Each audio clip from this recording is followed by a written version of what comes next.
वर्षण है, वर्षण, ठीक, इंग्लिश में बोलते हैं प्रेसिपिटेशन। क्या बोलेंगे?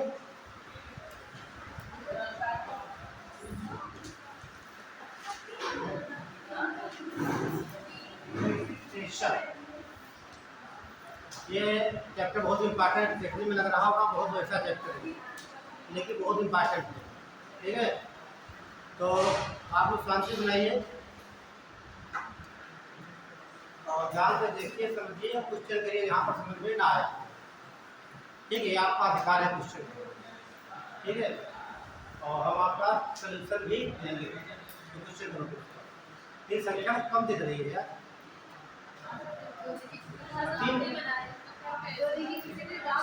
अच्छा गाँव चले गए, मुझे लगा कि 3 क्लास हो गई इसलिए कम बच्चे हैं, जल्दी छुट्टी होती है जब गाँव स्टार्ट करना पड़ेगा। आप लोग जल्दी आ जाओ अच्छे बच्चों की तरह। चलिए, तो थोड़ा समझिएगा आप लोग, वर्षण है क्या। जैसे मान लेते हैं धरातल आपका है, क्या है? धरातल।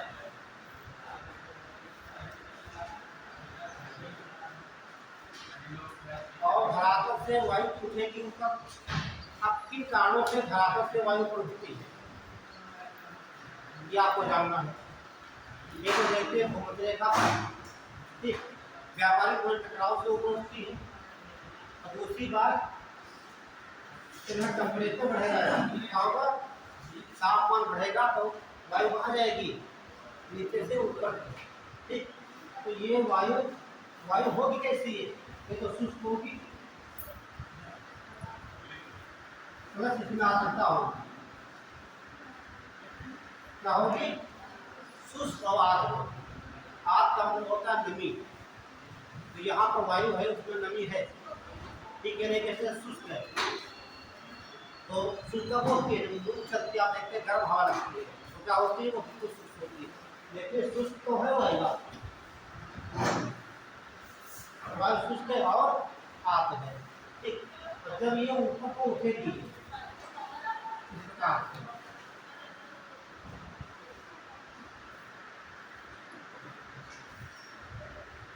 जब ऊपर उठेगी तो तापमान में कमी आएगी कि वृद्धि होगी,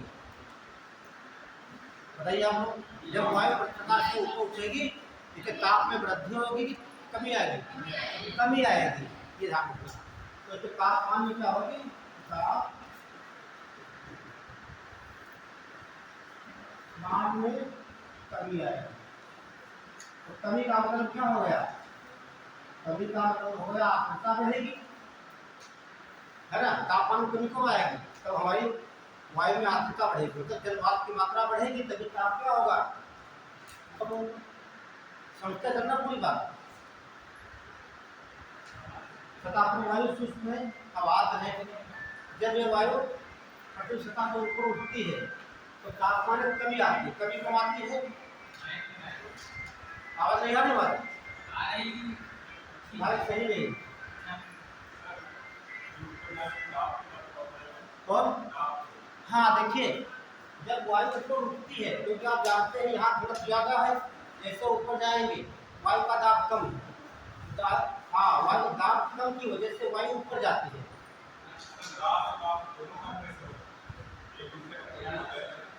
अच्छा, यहाँ पर ताप ज्यादा है, क्यों ताप ज्यादा है, दाब ज्यादा है, हाँ दाब ज्यादा दाब है कैसे ज्यादा, यहाँ पर गैस की अणु कहाँ पास है, यहाँ पे जो वायुमंडल के कण है क्या वो पास है, उनमें टकराव उत्पन्न होता है, उससे क्या निकलती है ऊष्मा, तभी यहाँ ताप क्या है ज्यादा।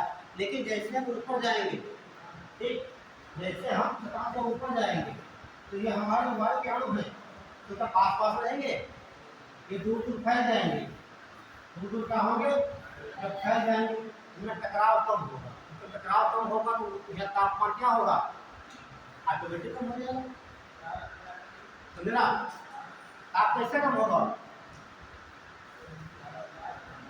हाँ तब उसके हम क्या होगा, दूर चले जाएंगे भाई, जैसे हम आप बोल रहे हैं यहाँ से, हमारी ध्वनि आपके कानों तक जा रही है, तो ये ध्वनि कैसे चल रही है,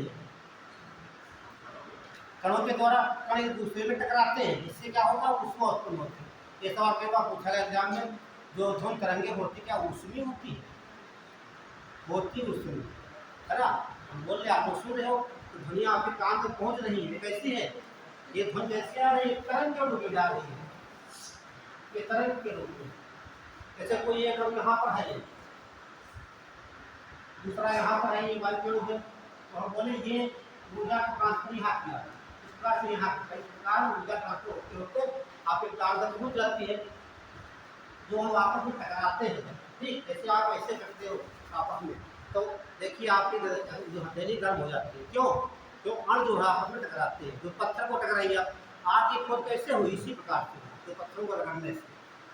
ठीक है, जितने हम पास पास होंगे उसमें ज़्यादा ध्वनि तरंगे जो होते हैं उसमें तो रुके होते हैं।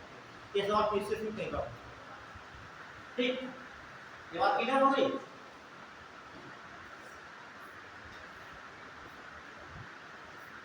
तो आपको लग रहा होगा जब पृथ्वी सतह से ऊपर जाएगी, है ना, तो सूर्य तो नजदीक बढ़ता जाएगा, इससे तापमान ज़्यादा होगा। तापमान ज़्यादा होता जाए तो ऊपर बर्फ बनेगी क्या कभी? ओले कैसे गिरेंगे? अपना करिए, ओले बर्फ गिरती है तो पानी की जमी हुई अवस्था होती है, पानी यही जाता है पृथ्वी सतह से वाष्प के रूप में गया, वही जम गया, जमने के बाद वही बादल बनते हैं, वो बनती है, कोहरा बनता है, बरसात होती है, तमाम प्रकार की ओले बनते हैं। तो ओले कैसे बनेंगे? टेम्परेचर दिखना होगा, तो भैया आसमानी टेम्परेचर 0 से कम होगा तभी तो बनेगी। ये सिद्धांत लगा लेती है।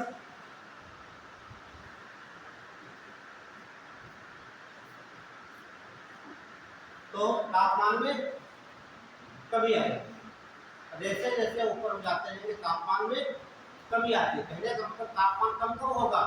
जब हमारी वायु में जलवाष्प की मात्रा बढ़ती जाए, है ना, जलवाष्प की मात्रा बढ़ती जाए। तो अब आप देखिए ताप कम हो गया,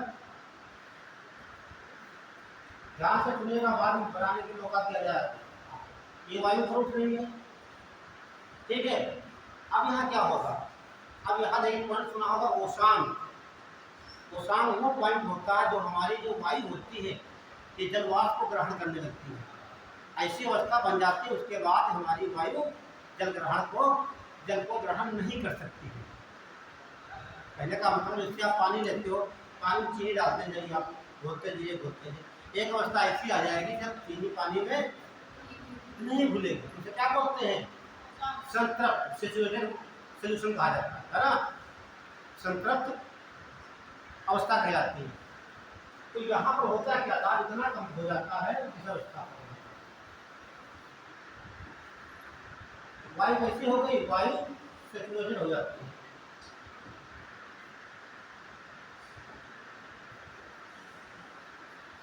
वायु संतृप्त हो गई। संतृप्त का मतलब ये हो गया जो हमारी वायु है उसमें जलवाष्प को सोखने की क्षमता समाप्त हो चुकी। अब वो जलवाष्प जो है उसको सोख नहीं सकती है, अवशोषित नहीं कर सकती है। उस अवस्था क्या कहा जाता है? वायु संतृप्त हो गई। जब वायु संतृप्त हो जाएगी, अब संघनन के लिए अब क्या होगा? अब इसके बाद संतृप्त होने के बाद उसको वायु चलेगी।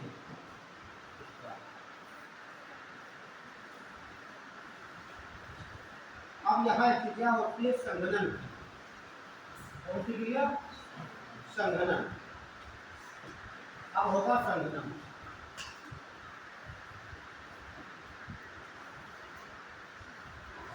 अब संघनन का मतलब क्या होता है मुझे बताया हमने,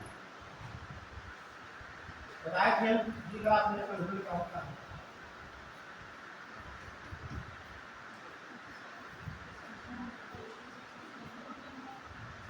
संघनन कंडेंसेशन कहा जाता है।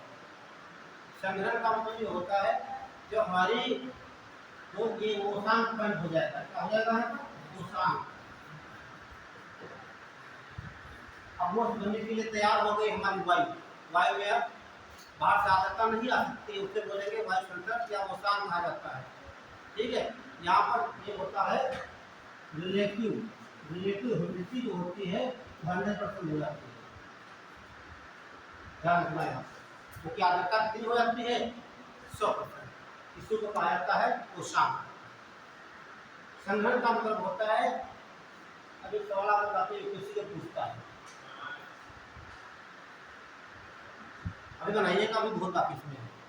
तो संघनन होगा जहाँ हमारी पोषण को डाला जाएगा, ठीक। जब हमारे जो पोषण पॉइंट वायु संतृप्त हो जाएगी, वो बूंद बनने का प्रयास करेगी, पानी की बूंद। अब ये बताइए पानी की बूंद कैसे बनेगी वायुमंडल में? क्या उसके लिए उनका भी जिम्मेदार है? उनका भी जिम्मेदार है? जंगलों में लगी आग जिम्मेदार है? धूल के पर जिम्मेदार है? जितने सब बताए सब जिम्मेदार है। आप लोग वही गलती कर देते हैं, ठीक है। सीधे बुझाता है, ठीक। कि जल की बात को संघनन जब होता है उसके लिए जिम्मेदार कारक फैक्टर ऑफ कंडेंसेशन। तो अब उनका पिंड कैसे काम करेंगे देखिए आप। आपने कहा कि धूल के कण, तो धूल के कण आपके ये हो गए, ये माने तो धूल का आपका धूल का कण हो गया, धूल का कण हो गया, रेत का कण हो गया, या मैंने कहा उनका पिंड।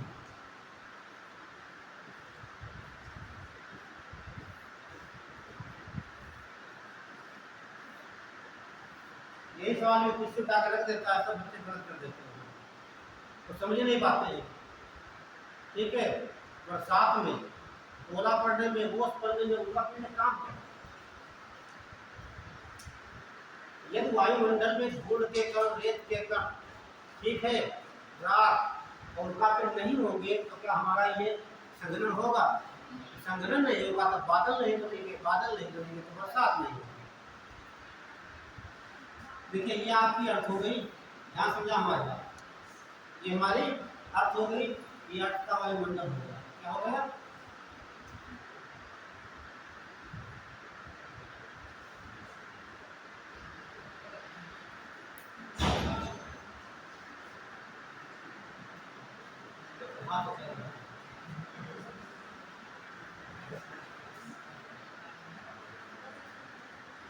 क्या ऑनलाइन पढ़ा रहे थे क्या?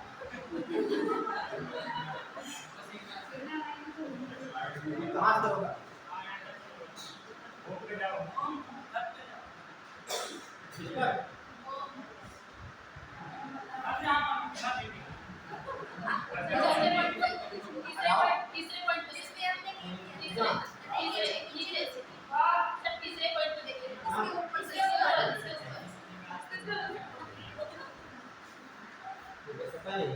देखिए ये अर्थ हमारी होगी, और ये अर्थ का क्या हो गया? वायुमंडल हो गया ये आपका, है ना। और उनका भी होते कहाँ है? मंगल और बृहस्पति के बीच में होते हैं, है ना। मंगल और बृहस्पति के बीच में होते हैं। जब ये हमारे वायुमंडल के संपर्क में जैसे यहाँ पर आते हैं, ठीक है, यहाँ तो नहीं चलते हैं, जैसे वायुमंडल में आएंगे यहाँ जैसे चलेंगे, इसमें रेत के कण, धूल के कण है, बस उनसे रहना उत्पन्न होती है, तो इसमें लग जाती है आग। क्या लगती है? तो ये लगते हैं जलने। जलने जब पूरी जलती है क्या बनता है? राख बनती है, कण बनते हैं। तो ये राख बनकर कहाँ जाएगी? हमें ये तो इन ध्रुवों पे रखा होगा, है ना, ध्रुवों पे, और हमारे वायुमंडल में रहेगी। तो हमारी उल्का पिंड जलने के बाद राख जाएगी कहाँ? हमारे ध्रुवों पर आएगी, तो ध्रुवों पर जलेगी। तो यहाँ पर हम जानते हैं पूरी बर्फ है, क्या है? पूरी बर्फ है। तो बर्फ के ऊपर जली हुई जो राख होती है वो काली होती है, ठीक। तो काली यहाँ पर जम जाएगी, आप जानते हैं इतने कलरफुल हमारे पदार्थ हो या कपड़े हो, कोई चीज़ हो, तो उसमें कि ऊष्मा का अवशोषण बहुत जल्दी हो जाता है। आप देखते हैं गर्मियों हम लोग व्हाइट कपड़े पहनते हैं और जाड़ों में कलरफुल पहनते हैं, ठीक है, क्योंकि इसे प्रकाश आया सीधे यहाँ पर फ्लोरोसेंट मिल जाएगा। कलरफुल होगा तो चार्ज कर लेता है। जब यहाँ पर मात्रा काली हो जाएगी तो ऊष्मा ज़्यादा होगी तो हमारे ग्लेशियर हिलने लगेगा, इससे समुद्र तक बढ़ेगा। समुद्र तक बढ़ने का मतलब छोटे जीव डूब जाएंगे, एक कारण। दूसरा कारण तो यहाँ धूल के कण ये वाले आपके उनका पिंड हो गए, तो जब ये वायुमंडल में होंगे तो हमारे वायु क्या संदर्भ हो चुकी है, तो इसके आसपास आना स्टार्ट होते हैं। इसके आसपास किसी आधार को पकड़ करके ध्यान रखना,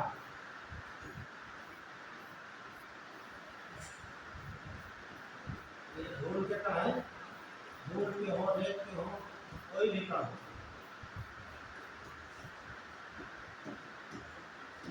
अब क्या होगा, इधर से जलवाष्प आ रही है, ये जलवाष्प आना स्टार्ट होती है चारों तरफ। अब वो कहते हैं जलवाष्प आना स्टार्ट होगा, इनका वेट का हो जाएगा, इनका भार ज्यादा हो जाएगा। तो इतनी ज्यादा देर तक आकाश में लटकी नहीं रह सकती है, तो भार ज्यादा हो जाएगा, क्या करेगी, नीचे आने की कोशिश करेगी, तो होती है बरसात। क्लियर हुआ? अब आप देखिए यहाँ पर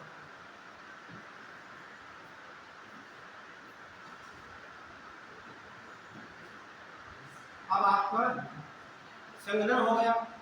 अब डिपेंड करता है संघनन होगा कितनी ऊंचाई पर होगा, वहां का टेम्परेचर कितना है। ये मान लीजिए एक टेम्परेचर आपका होगा 0 डिग्री से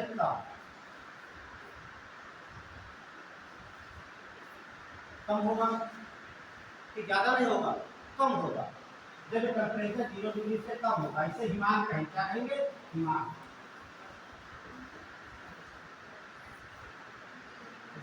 ठीक है, 0 डिग्री से कम होगा तो या 0 डिग्री होगा, तो इससे जो हमारी जलवाष्प है ये तो आप संघनित हो चुकी है, तो कहाँ बदलेगी, एक तो आपका बनेगा कोला, बनेगा नहीं बनेगा, कोला बन जाएगा और इससे हिमपात होगा आपका।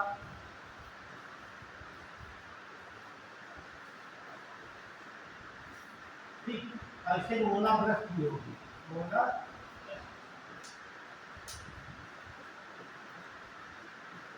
ओलावृष्टि होगी। फिर इधर हम देखते हैं, ठीक, 0 डिग्री से अधिक है,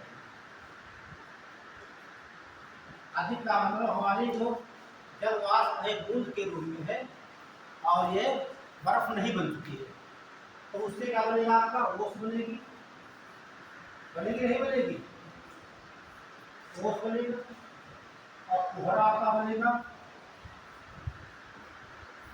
स्नोव बनेगा आपका,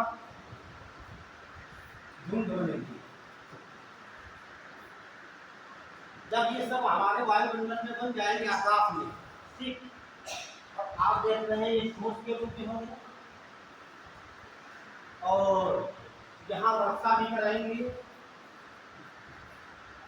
ठीक, ये सब हम जो बन रहे हैं, ये सब कोहरा, संघनन और कोला, हिमपात, ये सब कहाँ आएंगे लास्ट में, ये सब ठोस गैस द्रव के रूप में पृथ्वी पर आएंगे, इसी को कहा जाता है वर्षा।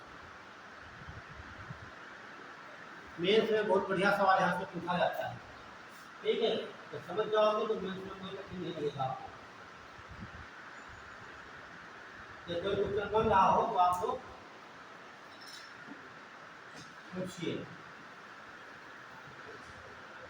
आप जानते हैं 0 डिग्री पे पानी बर्फ बन जाता है, इधर पानी बर्फ नहीं बना है, इधर बर्फ बन गया है, ठीक है। यहाँ कुछ द्रव के रूप में देखिए, ये आपका वर्षा द्रव के रूप में हो गई, कोहरा जो हो गया और स्नो हो गया, ओस हो गई, ये सब वायुमंडल में रहती है।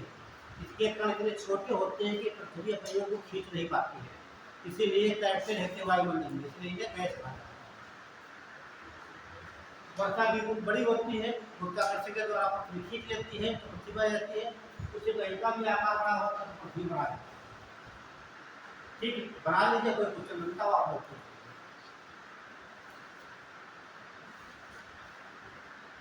बार बार कहते हैं चीजों को समझना बहुत जरूरी है।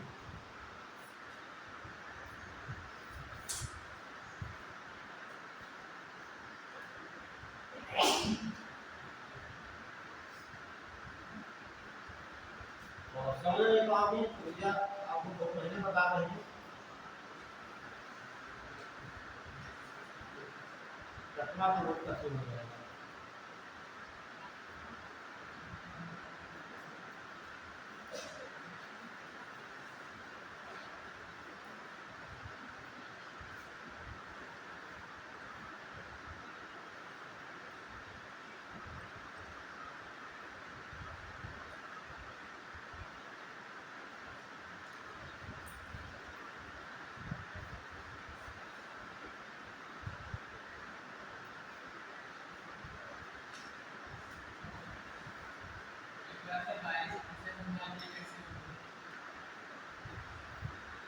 देखिए, ये समझिए, बिना चित्र देखिए, आप यहाँ पर हैं, यदि किसी कारण वायु पृथ्वी तल से ऊपर उठेगी, कारण फैक्टर क्या हो सकते हैं? ऊष्मा। तो तापमान बढ़ेगा, ठीक, बच्चे लोग बना लें तो बताते हैं। इधर कंसंट्रेट है, दो बाद में पूछेंगे।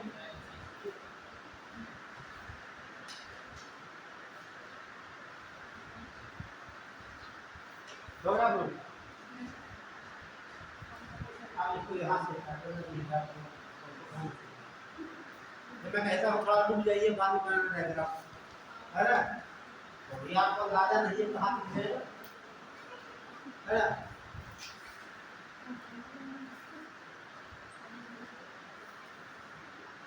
कभी बोल देता हूँ कि हाँ साथ बना लीजिए, ये बोलता बनाना बाद में बनाना, समझ लीजिए आपको, है ना? तो इसका मतलब जो आप सोच रहे हैं उससे कुछ अलग होने वाला है।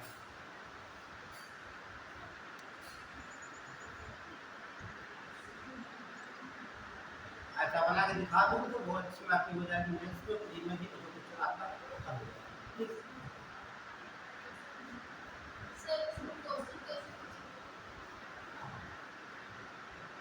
क्वेश्चन ये बताते हैं, क्वेश्चन पूछेगा,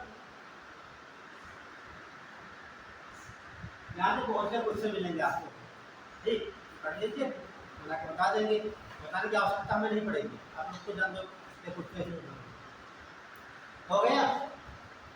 सुन लीजिए ध्यान से बात, सारे बच्चे इधर लिखे हुए सब।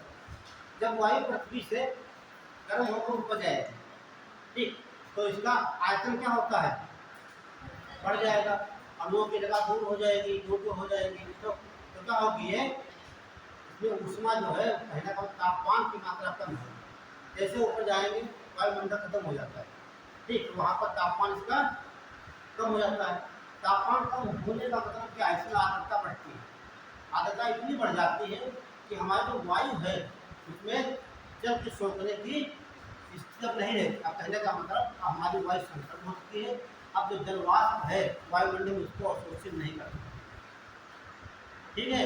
और ध्यान रखना, तो यहाँ पर कण दिख रहे हैं आपको, ये कण आपको भूल कर दिख रहे हैं, आर्द्रता का ही नाम भी पूछा जाता है, आर्द्रता का ही नाम भी कहा जाता है, ठीक? नाभि के स्थिति के चारों तरफ जलवाष्प आती है, ठीक है? तापमान में कमी आएगी, वायु संतृप्त हो जाएगी, कहने का वहां से क्वेश्चन पॉइंट पे आ गई। अब इसमें ऐसी हमारी वायु है, इसमें बाहर से इतनी क्षमता नहीं है कि बाहर से वो जल को शोषित कर ले वाष्प को, ठीक? अब संघनन स्टार्ट होता है, संघनन के लिए धूल के कण हो या उल्का पिंड के कण हो, जो भी हमारे वायुमंडल में है, या रेत के कण हो, वो होते हैं। अब ये मान लीजिए तो रेत का कण आपका है वायुमंडल में, ठीक, तो ये जलवाष्प कहाँ जाएगी? इसके आसपास चिपक जाएगी, कहाँ जाएगी? इसमें चिपकना चिपकना आराम कर देगी और ये बड़ी बड़ी बूंदे बन जाएगी, इसी को कहते हैं सघना। पहले का धूल के कण के चारों तरफ जलवाष्प का चिपक कर उसका आकार बड़ा हो जाना, उसे संघनन, ठीक है? तो बरसात जब भी होगी तो संघनन होगा, और जो बड़ी बड़ी बूंदें बन जाती हैं और इन समूह को क्या बोला जाता है? बड़ी बड़ी बूंदें बन जाती है, क्या बोलेंगे? बादल, है ना? क्या बोलेंगे इसे? बादल कहा जाता है। और जब ये सब पृथ्वी के रूप में पृथ्वी पर बरसते हैं या गिरते हैं तो इसी को वर्षा कहा जाता है। क्लियर हुआ? इस पर नोट कर लीजिए, लिखिए, लिखिए, शुष्क और आर्द्र वायु, शुष्क और आर्द्र वायु, शुष्क और आर्द्र वायु जब पृथ्वी की सतह से ऊपर की ओर जाती है,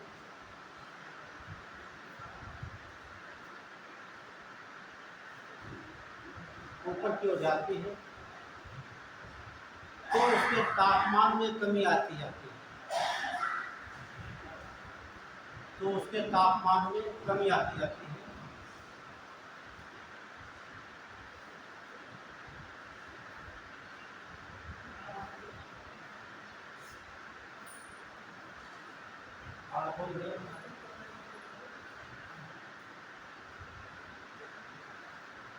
वायु संतृप्त होने के पश्चात, वायु संतृप्त होने के पश्चात इसमें संघनन की क्रिया प्रारंभ हो जाती है। संघनन की क्रिया प्रारंभ हो जाती है।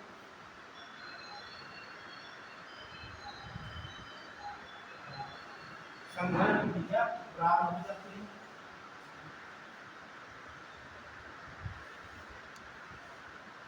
जिससे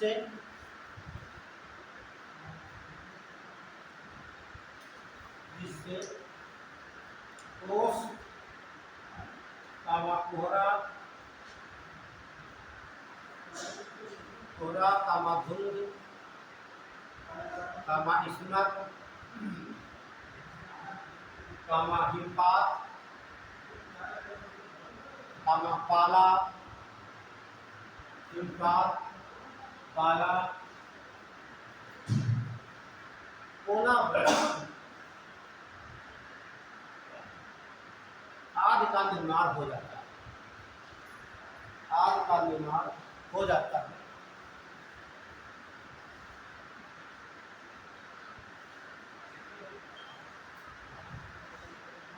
और जब यह सभी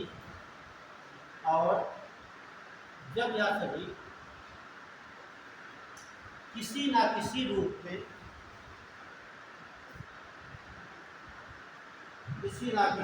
में पृथ्वी तल पर आते हैं,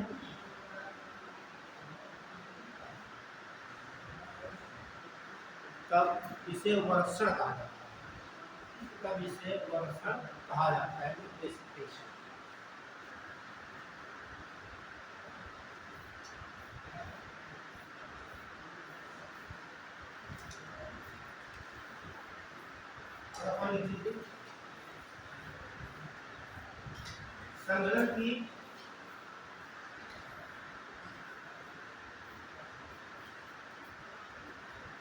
संघनन की क्रिया के आवश्यक तत्व, ये बहुत इंपॉर्टेंट है। संघनन की क्रिया के आवश्यक तत्व क्या हो जाएंगे आपके?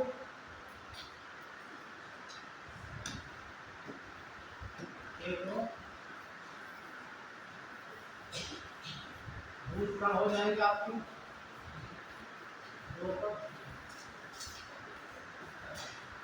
रेतकण हो जाएंगे,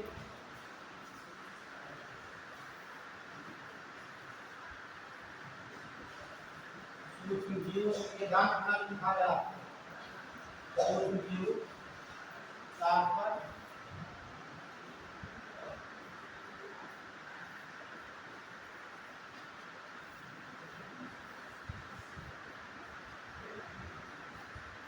रूपा पिंड लेकर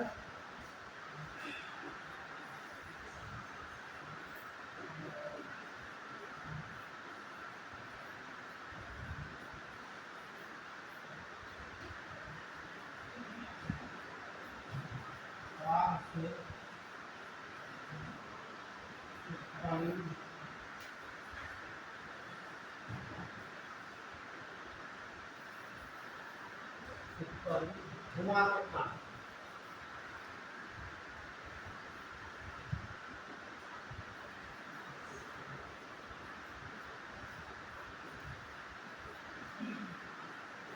इतने आवश्यक तक होते हैं। आप लोगों को डाउट यहाँ पर होगा, उस पॉइंट पे यहाँ है ना, इस पर एक बार दिमाग में लगा हुआ ये कैसे हो सकता है ना। बाकी सब आपको समझा दिया, धूमकेतन, रेतकण, सूक्ष्मजीव और उल्कापिंड जंगल में आग लगती है, ठीक है, उसके धुआं के आसमान में उड़ जाते हैं। कहने का मतलब जो हमारा जल है वो संगठित होगा, जब तब संगठित जब कोई ना कोई तत्व को वहाँ वायुमंडल में पाएगा, क्यों ना हमारा कोई जीव होता हो तो उसकी आकार क्या होगा, या विद्युत हो या वही बूंद बन जाएगी, विद्युत जो है थोड़ा सा, और बाहर आपका जल बूंद होगी, या फिर आपका जीरो से नीचे आ जाएगा तो ये अपना गोला बन जाएगा, बर्फ बन जाएगी। क्लियर? ये सब नीचे जाकर सीखेगा, आप देख लीजिएगा, वर्गीकरण देख लीजिएगा, ये सबसे इंपॉर्टेंट है।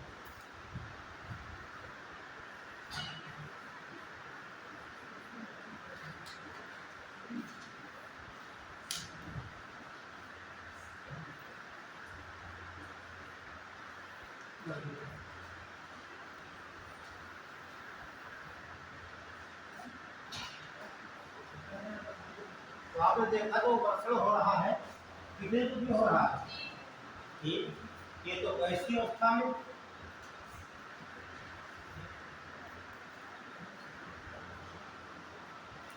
ऐसी अवस्था में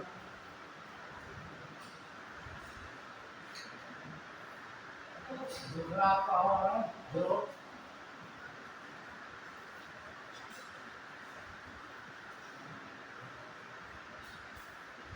दूसरा हो रहा है ठोस।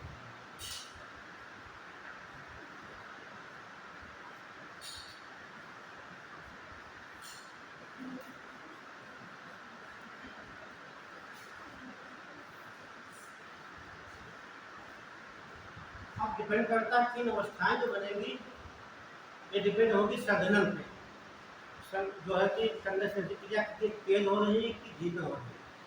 कंडेंसेशन की मतलब संघनन,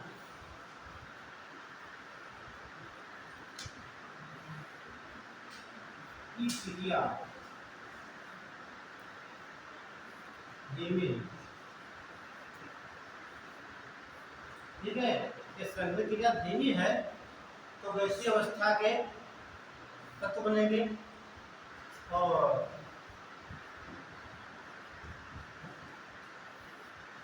संघनन की क्रिया मध्यम और संघनन की क्रिया बहुत तीव्र।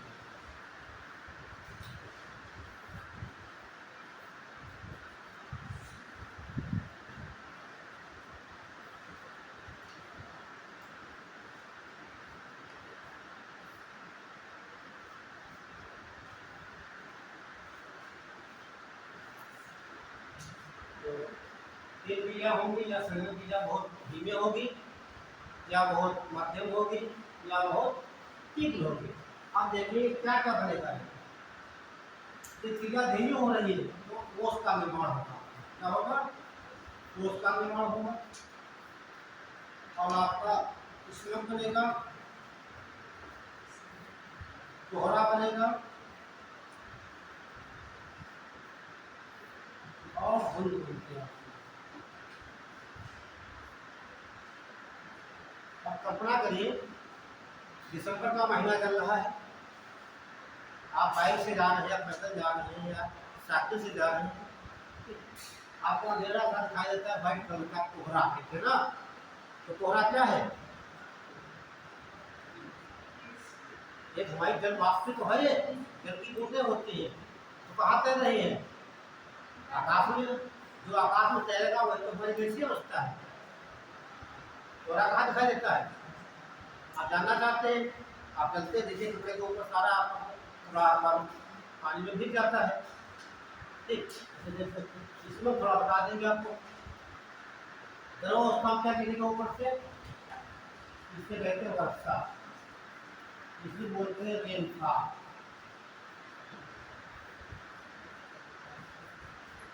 ये बात है। अब पृथ्वी पर जो वर्षा है कितने रूपों से हो सकती है समझना आपको यहाँ पर है। तो देखिए एक तो आपका हो जाएगा संवहनी वर्षा,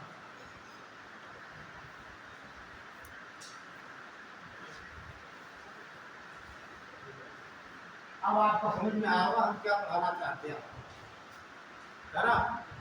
जब तक पूरी बात समझोगे नहीं तब तक समस्या का समाधान नहीं होगा, ठीक। तो यहाँ वर्षा या वैसी अवस्था होगी, यहाँ पर वर्षा वर्षा सर्वमानी वर्षा होगी, दूसरी पर्वतीय वर्षा होती है।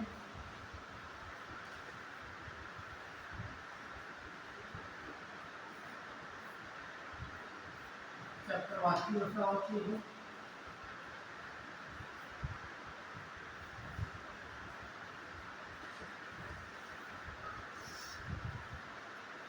होता है धंधा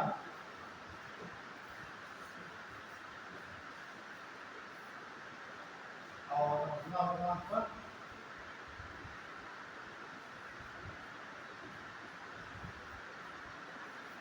मानसूनी वर्षा और प्रतिकूल वर्षा।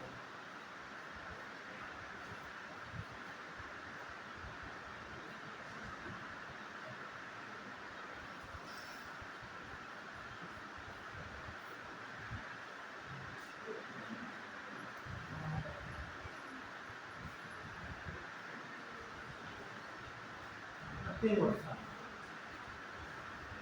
और इधर देखिए क्या इधर क्या हो सकता है,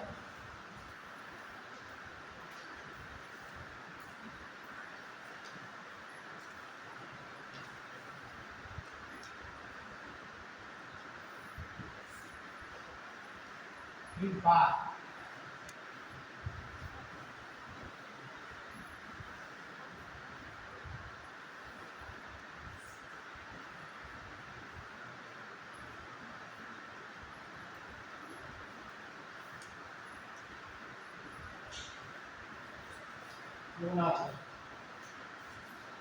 और एक होता है आपका पाला दिया जाता है, तो ये आप टेबल बना लीजिए।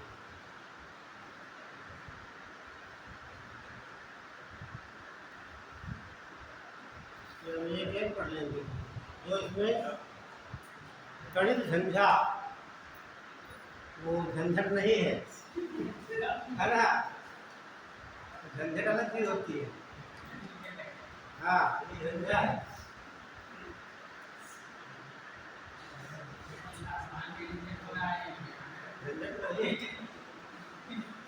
ठीक है, तो मोहनी वर्षा ये सवाल पूछा था, यूपीएससी पूछता है। ठीक है, पृथ्वी पर मोहनी वर्षा कहाँ होती है, कब होती कैसे है ना, कि पृथ्वी वर्षा मौसम का टेक्नोलॉजी का आगे आपका सुविधा है, सुविधा आपको ध्यान से कि जल्दी सुविधा है पृथ्वी वर्षा है। हम ज़्यादा फोन करेंगे, एक पॉइंट हो जाएगा और दो ये हो जाएगा, तीसरे ये बता सकते हैं।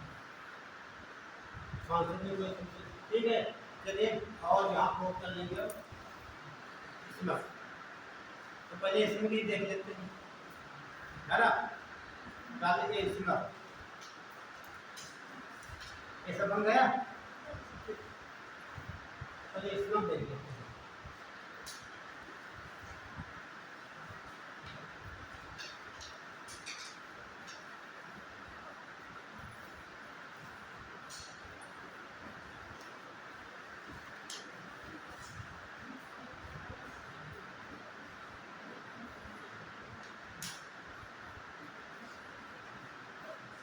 ध्यान दीजिए, इसमें मुझे दो चीज मिलेगी आपको, ठीक है, क्या मिलेगा, स्मोक और फॉग। स्मोक मीन्स क्या होता है, धुआं, फॉग मीन्स कोहरा होता है ना, तो इसमें बराबर हो जाएगा धुआं, जो आपका धुआं का कोहरा, ठीक, उसे मिलाकर क्या कहा जाता है, स्मोक। ठीक है, और मेनली बनता किससे है, ठीक, तो इसमें जो होता है 3 तत्वों से मिलकर बनता है। ये तो आपका O3 होगा, अगला पैन होगा और नाइट्रोजन डाइऑक्साइड, ठीक, तीनों को मिलाकर कहा जाता है इसमें। अब इसे आप कह सकते हैं, जैसे केमिकल लग रहा है तो केमिकल नाम को कहा था फोटो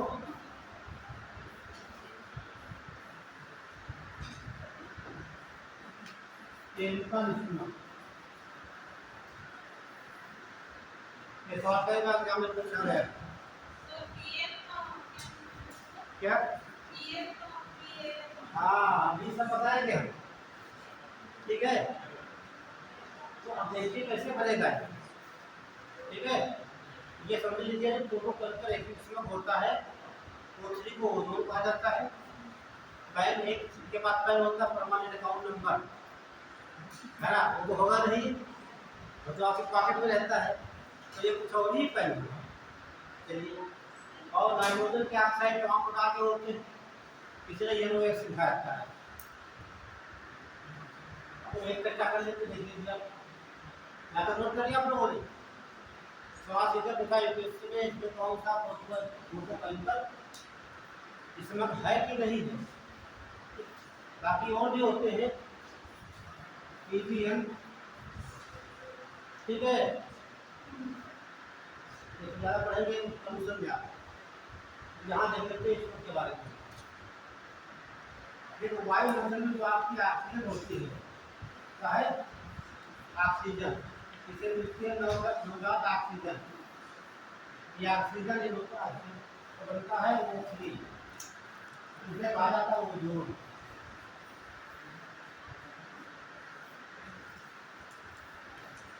दूसरा देखिए, तो हमारे वायुमंडल में हाइड्रोकार्बन जो होते हैं, क्या होते हैं, हाइड्रोकार्बन, ये मिलते हैं NOx से, आज मिलेंगे NOx से, नाइट्रोजन के ऑक्साइड से, ठीक।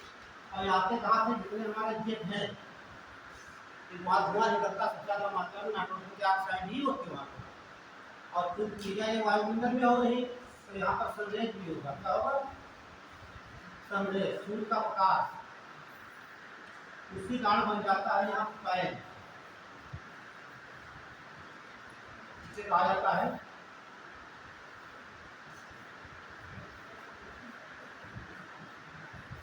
ऑक्सी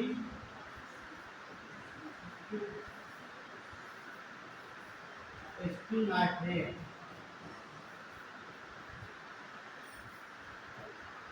जब आपको छोटा एग्जाम देने जाओगे वनडे, तो सीधे ही पूछ लेता है what is full form of pan. ठीक है, एक बार फॉर्म पूछा गया पिछले में, तो पैन कार्ड जो होता है उस पर क्या नहीं लिखा होता है, आपका नाम लिखा होता है, डेट ऑफ बर्थ लिखा होता है ना, और क्या लिखा होता है, साइन आपके होते हैं, लेकिन उस पर एड्रेस नहीं लिखा होता।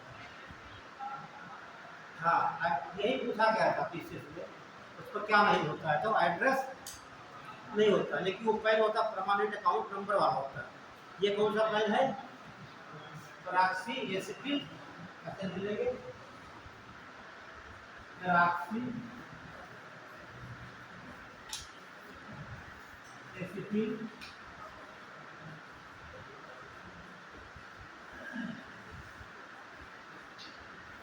नाइट्रेट।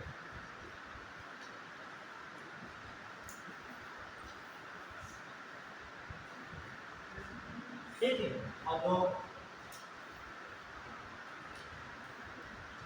और इसका देखिए प्रभाव क्या होता है,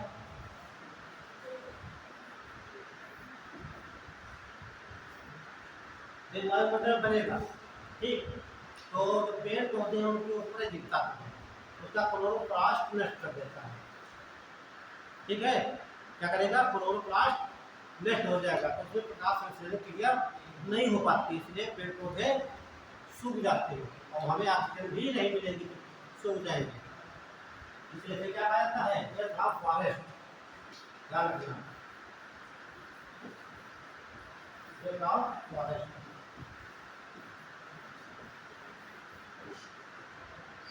ये काम पूछा जाता है, ठीक है, डेथ ऑफ फॉरेस्ट इसे कहा जाता है, तो ये पैन होता है। ठीक है, और पत्तियों में क्लोरोप्लास्ट को नष्ट कर देता है, क्लोरोप्लास्ट।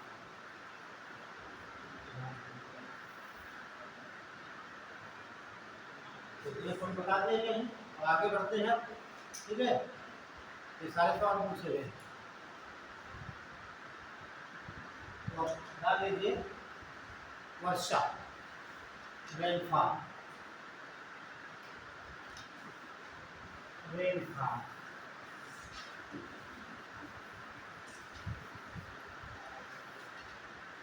वर्षा तो आपको बता दी कैसे होती, जब आपका संघनन होगा, संघनन के बाद ये हमारी जो जलवाष्प है, ये गति बूंदे हैं, उसका तापमान 0 हो जाता है तो गोला बन जाते हैं।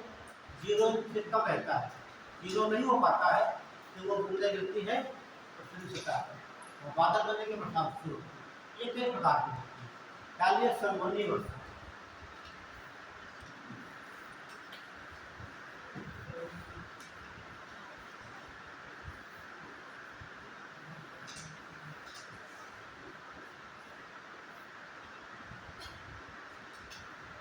तो ये समझ लीजिए बहुत सिंपल है, ठीक। ये वर्षा कहाँ पे होती, कैसे होती, देखिए जहाँ पर ठीक गर्म वायु, ये आपकी वायु क्या हो गई, गर्म वायु हो गई।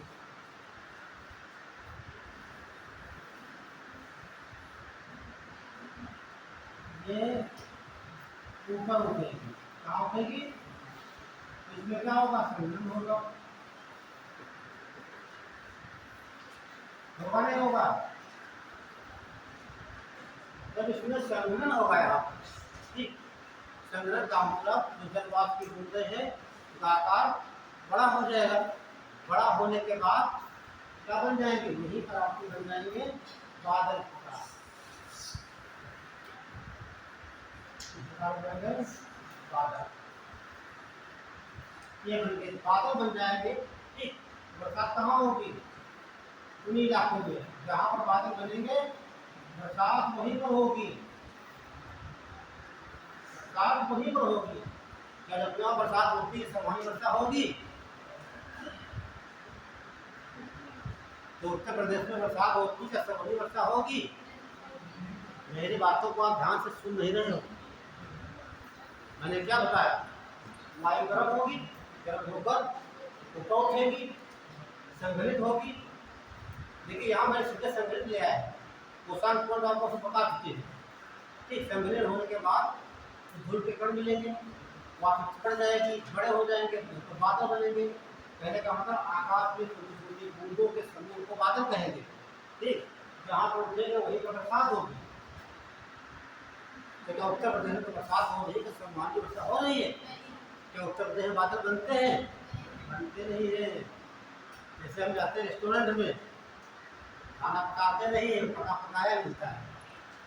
कभी रेस्टोरेंट जाओ कहोगे खाना बना के खाएंगे हम, नहीं। उसी प्रकार दो कंडीशन होती है, वहाँ तो आपको पका पकाया मिलता है, तो अपने घर का क्या करते हैं, आप पकाते हैं ठीक। एक क्रिया देखने को कहाँ मिलती है, भूमध्य रेखा पर। बताया आपको कहाँ देखते हैं, भूमध्य रेखा।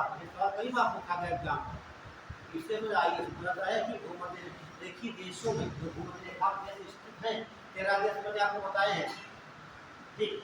अमेरिका हो चाहे आपका एशिया के देश हो या अफ्रीका के हो, वहाँ की वर्षा कैसी होगी, कम वहानी वर्षा। अब एक बात और ध्यान दीजिए, जब वर्षा यहाँ होगी क्या है, यहाँ से ये मान लीजिए आपका, आप समझ लीजिए आपकी 0 डिग्री होगी, ये भूमध्य रेखा हो गया।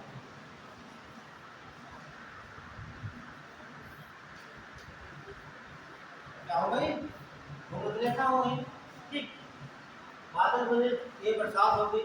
और ये ध्यान रखना है कि विशेषता होती है प्रत्येक दिन बरसात होती है, प्रत्येक दिन, वो भी 2 या 3 बजे के बाद होती है, 5 बजे के पहले। प्रत्येक दिन बरसात कहाँ होती है, भूमध्य रेखा पर। कैसी बरसात होती है, मौसमी वर्षा होती है। आपको ने बताया ऐसी वर्षा ठीक, जब गर्म वायु ऊपर उठेगी, संघनित होकर बादल बनेंगे, बादल बनकर वहाँ बरसात हो जाएगी। तो यहाँ क्या बनेगा भैया, 2 प्रतिशत बनेगा नहीं बनेगा, बनेगा 2 प्रतिशत। जैसे 2 प्रतिशत बनेगा यहाँ, और यहाँ पर बरसात किसकी होगी, केवल जल की बरसात होगी। अब जल ऊपर ले कौन गया है, वायु ले गई है। तो जब पानी वायु जो जलवाष्प हमारी है कहने का मतलब जो हमारी वायु है, वायु से जितनी आर्द्रता है नीचे गिर जाएगी, तो वायु कैसी हो जाएगी? शुष्क। वायु कैसी होती है? शुष्क।